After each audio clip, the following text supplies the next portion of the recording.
ආයුබෝවන් යාළුවනේ අද මම ඇවිල්ලා ඉන්නේ අපි හැමෝම දන්න තැන ගැන කරු කතා කරන්නයි. ඒ තමයි ශ්‍රීපාදස්ථානය. ශ්‍රීපාදය සමරගව පළාතට සහ මධ්‍යම පළාතට මායිම් වෙලා පිහිටනවා.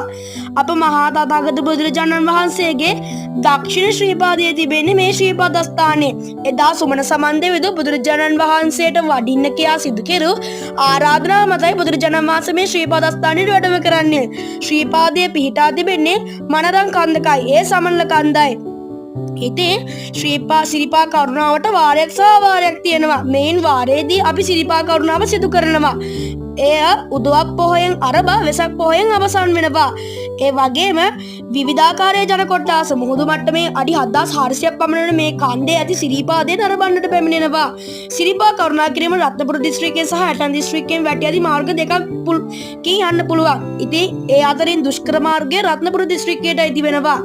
ඒ අනුව මේවා නඩ වශයෙන් යන අතර ඒවා සුලබයි. ඒ වගේ නායකත්වයේ නඩේගුරා විසින් ලබා ගන්නවා. ඉදිකටු පාන, හැරමිටි පාන, ගෙත්තම් පාන, සීතකගුල, මහගිරි දබේ නැමැති ස්ථානවලින් සමන්විත සිරිපාදේ අපි ආරක්ෂා කරන්න ඕනේ. ඒ වගේම මේ ශ්‍රීපාදස්ථානයේ ඉතාමත් වටින තැන.